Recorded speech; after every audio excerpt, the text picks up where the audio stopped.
সকালবেলা দুধ চিতই পিঠা খেয়ে ক্যাম্পাসে গিয়েছিলাম। ক্যাম্পাস থেকে এসে রাত্রেবেলা রান্নাবান্না করলাম।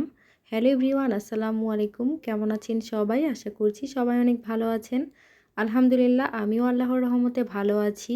তবে আমার ব্যস্ততার মধ্যে দিনটা কেটে যাচ্ছে। কারণ এই কয়েকদিন থেকে একটু খুবই ব্যস্ত আছি। ভার্সিটি অন আছে, আবার হচ্ছে রান্নাবান্না খাওয়া সব মিলিয়ে যাই হোক। সকালবেলা ঘুম থেকে উঠেই হচ্ছে দুধ চিতই পিঠা খেতে বসেছি। আমার পাশের ফ্ল্যাটের আপু আমাকে হচ্ছে চিতই পিঠা দিয়ে গেছে।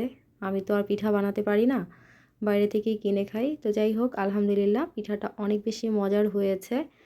আর এই তো, এটা হচ্ছে আমাদের ক্যাম্পাস। আর যেহেতু এখন শীতকাল, শীতকালে কিন্তু ফুলের গাছ লাগানো হয় আর দেখতে অনেক সুন্দর লাগে। মাশাআল্লাহ, আমাদের ক্যাম্পাসটা কিন্তু অনেক সুন্দর। কোনো একদিন আপনাদেরকে ঘুরিয়ে দেখাবো।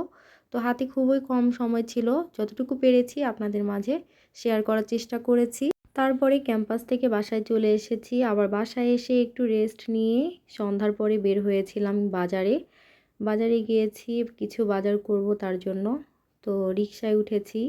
দেখতেই পারতেছেন রাত্রেবেলা রাত হয়ে গেছে। বললাম না যে সারাটা দিন আজকে আমার ব্যস্ততার মধ্যে কাটতেছে। আর এদিকে হচ্ছে মুড়ি মাখা খেতে খুবই ইচ্ছে করতেছিল, তাই তো বাইরে থেকে মুড়ি মাখা কিনে নিলাম। কিনে নিয়ে এসে বাসায় খাচ্ছি, কারণ আমি বাইরে খাইনি। ভাবলাম যে বাসায় যেয়ে একবারই খাবো। এখন খাওয়া দাওয়া করে তারপর আবার রান্নাবান্না করতে হবে। তো মুরগি নিয়েছিলাম, মুরগির মাংস খেতে ইচ্ছে করতেছিল। ডিটেলসে আপনাদেরকে আর দেখাতে পারিনি। এদিকে আমি মুরগির মাংস রান্না তুলে দিয়েছি, আবার লাউ শাক রান্নাও হবে। দুইটা রান্না একসাথে করতেছি। একটা রাইস কুকারে বসিয়ে দিয়েছি আর একটা গ্যাসের চুলায়। এখন যেহেতু একটু সিলিন্ডার গ্যাস পাওয়া যাচ্ছে না, যাই হোক এখন আগের থেকে এখন একটু আলহামদুলিল্লাহ ভালো। তাই ভাবলাম যে না, গ্যাসটা নষ্ট না করে হচ্ছে রাইস কুকারেই সিদ্ধ করিয়ে নেই। তো যাই হোক, এদিকে দেখুন মুরগির মাংস রান্নাটা হয়ে গেছে প্রায়। আমি একটু ঝোল ঝোল রাখবো, তাহলে খেতে ভালো লাগবে।